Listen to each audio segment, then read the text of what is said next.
सबको पता है कि 41 बिल्डिंगें में से 7 बिल्डिंगें टूट चुकी है। तो टूटने के बाद यहाँ के बच्चे कैसे रह रहे हैं, महिलाएं कैसे रह रही है, छोटे बच्चे कैसे रह रहे हैं, आप आके देखिए। आप दान कीजिए, मच्छरदानी दान कीजिए, पानी दीजिए, खाने की कुछ व्यवस्था कीजिए, आपके सामर्थ्य से कीजिए।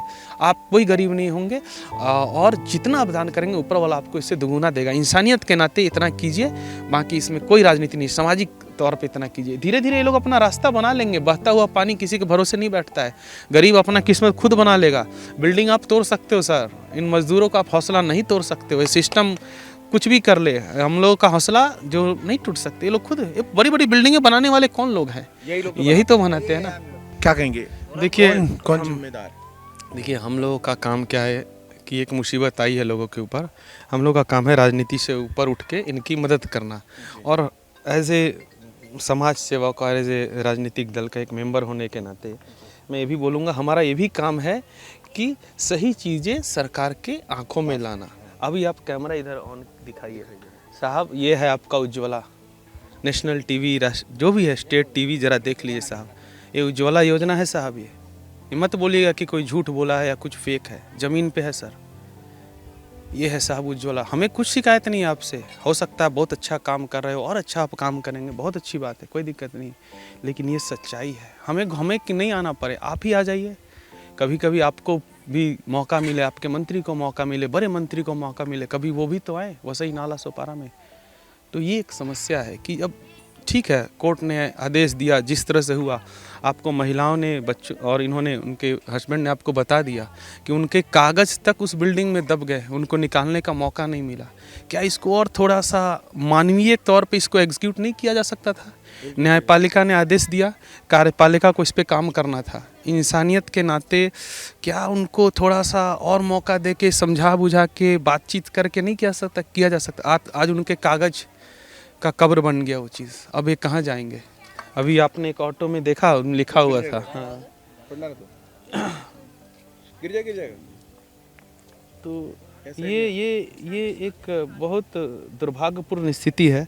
हम विकसित भारत, 5 ट्रिलियन इकोनॉमी और ये सब की बातें करते हैं, अच्छी बातें करना चाहिए, बड़ा टारगेट रखना चाहिए, उसमें कुछ बुरी बात नहीं है। लेकिन ये जो इकोनॉमिकल डिस्पैरिटी है, जो आर्थिक विषमता बढ़ते जाएगी, तो हम क्या मुंह दिखाएंगे किसी को? आज हम इस महाराष्ट्र में बैठे हैं, जहाँ के अब देखिए गांव से, नांदेड़ से लोग आए कि मुंबई जा रहे हैं, 2 रोजी रोटी मिलेगी, और हमारा पूरा इज्जत का देख रहे हैं ना। सब रहने वाले तो हिंदुस्तान के ही लोग हैं सब। ये हाँ, छोटे छोटे बच्चे हैं, बड़े सपने लेके आए थे कि एक स्कूल में जाएंगे, इनके स्कूल को भी तोड़ने की व्यवस्था की गई है। ठीक है, न्यायालय का, हाँ, बड़ा दुख की बात है, न्यायालय का आदेश है, ठीक है, वो होगा, लेकिन उसको मानवीय तौर पे बहुत कुछ किया जा सकता है। ऐसा नहीं है कि कुछ भी। ये बच्चों के लिए जैसे थोड़ा कार्रवाई हो रही है, तो उनके स्कूलिंग का नहीं सोचा गया कि वो कहाँ जाएंगे, उनको रिहेबिलिटेट करने के लिए नहीं सोचा गया। ये इनको मच्छर काट रहा है, जानवर है यहाँ पे, तमाम सारी व्यवस्थाएं आप देख रहे हैं, कितनी दुर्व्यवस्था है। और व्यवस्था ये खुद बना रहे हैं, इनके लिए कोई पूछने वाला भी नहीं है। कुछ पॉलिटिकल पार्टीज़ या कुछ NGOs हैं जो इनको खाना दे रहे हैं।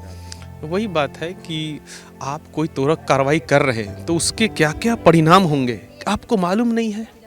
आप एक IAS ऑफिसर है साहब, आप एक कमिश्नर साहब, जागरूक व्यक्ति हैं, ये बताइए इसमें। ठीक है, आप आए, आपने थोड़ी मदद की, मीडिया आई, उससे थोड़ी बातें बाहर गई, तो और लोग आए, पॉलिटिकल पार्टीज़ हैं वो कर रही हैं खाना पानी, लेकिन ये काम क्या आपका है, हमारा है, और पॉलिटिकल पार्टीज़ का है? नहीं, इसमें काम बिल्कुल सरकार का है। मैं बोलता हूँ, यदि मैं कार्यपालिका का मतलब अध्यक्ष होता या भाग होता, मैं कमिश्नर होता, तो आपको उसके कॉन्सिक्वेंस को पहले समझने हैं कि जब मेरी बुलडोज़र चलेगी मेरे आदेश पे, तो कितने बच्चे को तकलीफ़ होगी, कितनी माताएं बहनों को तकलीफ़ होगी, उनको मलेरिया हो सकता है, सांप काट सकते हैं, वो खाना कहाँ बनाएंगी, वो बच्चे स्कूल कैसे जाएंगे।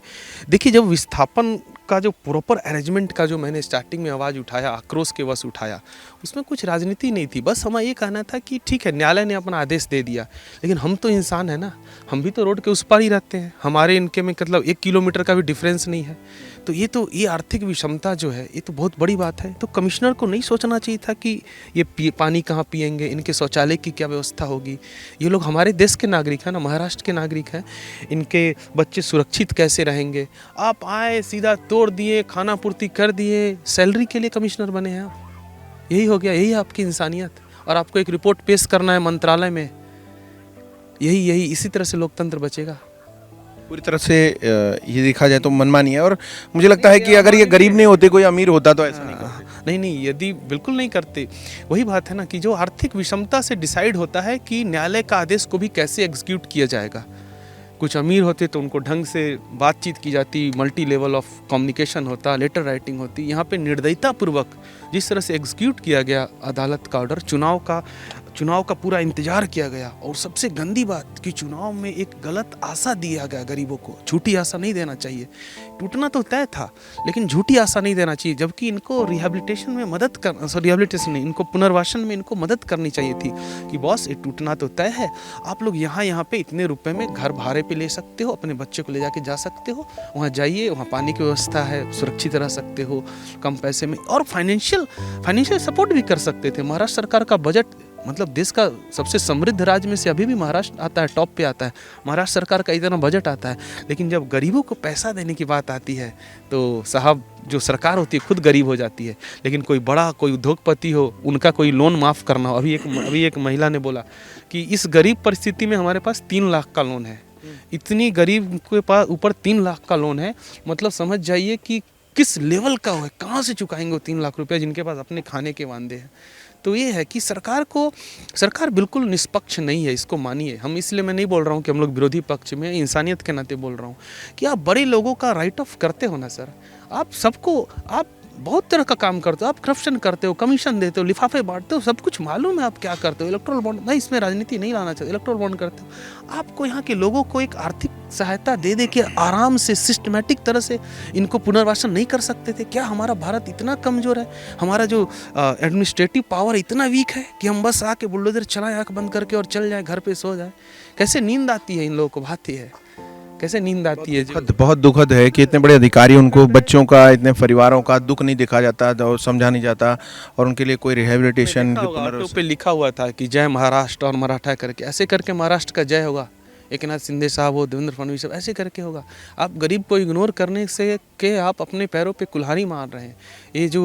ये तो निर्दयता का जो आप जो चेहरा दिखा रहे हैं ना कि अब आपके पास पूर्ण बहुमत है तो आप कुछ भी कर सकते हैं, आपके ऑर्डर का सिर्फ इनको इंतजार है, चुनाव खत्म, फट से बुलडोजर चल गया।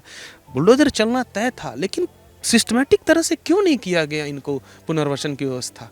क्यों नहीं किया गया? इतना बड़ा देश है, दुनिया का सबसे बड़ा 5वां कंट्री हम ही। नाला सोपारा पश्चिम में देखिए, इतना बड़ा महाड़ा बिल्डिंग है, उसमें चिड़िया पक्षी बस रहे हैं, इंसान के लिए तो बड़ी जगह है वहाँ पे। नहीं देंगे ना, वो देने की नीयत नहीं है, वो देने का दिल नहीं है। पूरा महाड़ा की बिल्डिंग खाली है। क्यों नहीं दे सकते थे? इनको दे सकते थे। और ये 2-3 हज़ार से ज्यादा फ्लैट। हाँ, बिल्कुल इनके पुनर्वासन की व्यवस्था करनी चाहिए। टेम्परेरी सही 2-3 महीना, 4 महीने, 4 महीना, 6 महीना के लिए। और यदि कोई भाड़ा होता, इनके ऊपर कोई भाड़ा बनता भी, तो आप बजट में प्रावधान कीजिए कि यहाँ पे यदि 2000 लोग विस्थापित हो रहे हैं तो 2000 लोगों की भाड़ा का वहन हम करेंगे।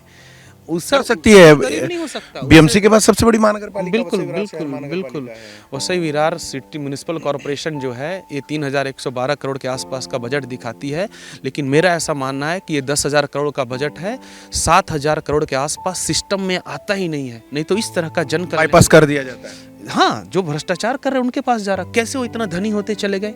क्या बिजनेस मॉडल है भाई? आपके पास 500 करोड़, 1000 करोड़ कैसे आप बन गए? आप बताइए। 100 करोड़, 200 करोड़ का मालिक जो देखिए, क्या बिजनेस मॉडल है आपका? बड़ा आदमी बड़ा ही बन रहा है। हाँ, तो आप देखिए, ये बहुत बड़ा कुकर्म, बहुत बड़ा पाप कर रहे हैं। छोटे छोटे बच्चे के स्कूल के नहीं है। मैं तो रवि भूषण, मैं तो अपनी तरफ से क्या करूँगा, 5-6 बच्चों का जितनी मेरी औकात है, या फिर इस मॉडल को जो लोग अच्छा पसंद करेंगे, मैं उन बच्चों के पूरे साल की फीस मैं अपनी तरफ से जितनी मेरी औकात है मैं ज़रूर दूंगा। पानी की व्यवस्था है जो मैं ज़रूर करूँगा। और मैं आप सबसे आह्वान करता हूँ कि कोई राजनीति इसमें नहीं करते हैं। वसंत नगरी में, एवरसाइन में बहुत समृद्ध लोग हैं, और वो लोग NGO चलाते भी हैं। कैथोलिक कम्युनिटी में बहुत समृद्ध लोग हैं। मैं सबको बोलूँगा कि कृपया करके आप यहाँ पे क्या कीजिए कि ये हमारे पड़ोसी लोग हैं, आप आइए, आप मच्छरदानी खरीदिए, 10 मच्छरदानी दान में दे दीजिए, 1 टैंकर पानी दान में दे दीजिए, बच्चों के स्कूल के फीस होते हैं साल भर का दे दीजिए। आप कर सकते हैं कि कोई आप इतना करके आप कोई गरीब नहीं हो जाएगा। इतने समृद्ध लोग हमारे आसपास ही रहते हैं। तो वसंत नगरी एवरसाइन के लोगों से कि हमारे परिवार के लोग हैं, आप AC में बैठ के सो गए और आपके बगल में ऐसा अत्याचार हो रहा, आप चुप रहेंगे तो ऊपर वाला सब देख रहा है। वैसा मत कीजिए। निकलिए, आइए, घूमिए। आप लोग सब लोग 5 किलोमीटर वॉक करने निकलते हैं, सुबह मॉर्निंग वॉक करने आइए और ज़रूर देखिए कि आपके बगल, आप सबको पता है कि 41 बिल्डिंगें में से 7 बिल्डिंगें टूट चुकी है। तो टूटने के बाद यहाँ की बच्चे कैसे रह रहे हैं, महिलाएं कैसे रह रही है, छोटे बच्चे कैसे रह रहे हैं, आप आके देखिए। आप दान कीजिए, मच्छरदानी दान कीजिए, पानी दीजिए, खाने की कुछ व्यवस्था कीजिए, आपके सामर्थ्य से कीजिए। आप कोई गरीब नहीं होंगे और जितना आप दान करेंगे ऊपर वाला आपको इससे दुगुना देगा। इंसानियत के नाते इतना कीजिए, बाकी इसमें कोई राजनीति नहीं, सामाजिक तौर पे इतना कीजिए। धीरे धीरे ये लोग अपना रास्ता बना लेंगे। बहता हुआ पानी किसी के भरोसे नहीं बैठता है। गरीब अपना किस्मत खुद बना लेगा। बिल्डिंग आप तोड़ सकते हो सर, इन मजदूरों का आप हौसला नहीं तोड़ सकते हो। ये सिस्टम कुछ भी कर ले, हम लोगों का हौसला जो नहीं टूट सकते। ये लोग खुद, ये बड़ी बड़ी बिल्डिंगें बनाने वाले कौन लोग हैं? यही तो बनाते हैं ना, हम लोग बनाते हैं। उन बिल्डिंगों को मेंटेन कौन करता है? ही लोग करते हैं। हाँ करते हैं। तो थोड़ा समझिए सर, तो यही चीज़ है। और उज्ज्वला योजना पे मैं फिर से एक बार आऊँगा कि कोई भी हो आपको, हाँ कोई टॉयलेट की, वैसे 1 मिनट सर, कि अनिल कुमार पवार साहब, मुझे अच्छी तरह से मालूम है टेम्प्रोरी टॉयलेट नगर पालिका के पास भी बहुत सारा है। आप 10 पीस तो लगा दीजिए साहब, क्या जा रहा है उसमें? कुछ उसका फीस आ रहा है, क्या हो रहा, तो हम लोग कर देंगे चंदा करके। हाँ, गरीब देश की बेटियां हैं और जवान बेटियां, उनको इज्जत से, हाँ खुले में शौचालय ऐसे भी अच्छी बात नहीं है। आप कल परसों, यदि आपको मेरा मैसेज जा रहा हो, आपका नंबर तो नहीं है मेरे पास, तो आप इसको क्या कीजिए कि कम से कम शौचालय का व्यवस्था करवा दीजिए। पानी की व्यवस्था हम करवा देंगे, पानी की व्यवस्था हम करवा देते हैं, शौचालय की व्यवस्था करवा। धीरे धीरे ये लोग खुद अपना रास्ता निकाल लेंगे, आप चिंता मत कीजिए।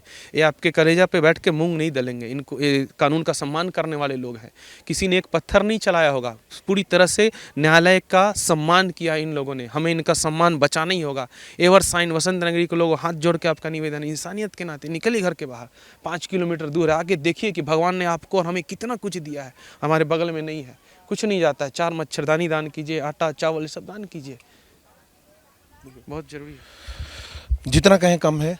कुल मिला के ये है कि इन लोगों के जीवन अवसर होना चाहिए, जो कानून के हाथ में है, जो प्रशासन के हाथ में है, जो सरकार के हाथ में है। इनके पुनर्वसन के लिए, इनकी जगह जो है, इनकी ज़मीनें, इनको जो घर इनके टूटे उसके लिए एटलीस्ट ना मैं IAS हूँ, ना आप IAS हैं, लेकिन इतना तो समझ में आता है कि ये व्यवस्था जो इस तरीके से बिहेव कर रही है, बर्ताव कर रही है, वो गरीब होने के कारण इनके साथ इस तरीके से किया जा रहा है। अमीर होते तो शायद इनके साथ ये नहीं होता, क्योंकि वसई विरार वो शहर है जहाँ पे अभी भी कोर्ट के ऑर्डर के बाद कंपनियां डेमोलिशन नहीं हो। ऐसा एक नाला सुपरा फाटा पे एक बड़ी कंपनी है, कोर्ट ने बताया कि 6 महीने के अंदर तोड़ के हमको करो। आज भी कंपनी फल फूल रही है, उसको कुछ नहीं हुआ। बड़ी कंपनियां सुपरा फाटे पे है। ऐसे ही कुछ बिल्डिंग्स हैं, जिसका एक इंटरव्यू में यहाँ के एक नेताजी हैं, उन्होंने नाम बताया कि 2-3 बिल्डिंग हैं जिनको ऐसा ऑर्डर है, वो आज तक नहीं टूटी हैं। खासकर रेस्टोरेंट हैं, बहुत कुछ हैं जो गटर के ऊपर बने हुए हैं। सेटलमेंट की राजनीति का गढ़ है वसई विरार, नाला सुपारा, नायगांव, हम सबको मालूम है। लेकिन इस विषय को आज नहीं डिस्कस करते हैं, कभी और डिस्कस करेंगे कि सेटलमेंट की राजनीति के कारण ही ये हुआ है। ये सेटलमेंट की राजनीति के कारण हुआ। आप राजनीति तब आइए, पॉलिटिक्स को अपना करियर तब अपनाइए जब आपके अंदर सेवा की भावना है, कमाने की भावना है। तो आप इतना जान लीजिए, आप देश के फाइनेंशियल कैपिटल मुंबई में बैठे हुए हैं, बहुत सारे और रास्ते हैं कमाने के, आप आराम से अपना बिजनेस बड़ा कर सकते हैं। सेवा की भावना नहीं है, हाथ जोड़ के निवेदन है, राजनीति को एज ए करियर मत चुनिए।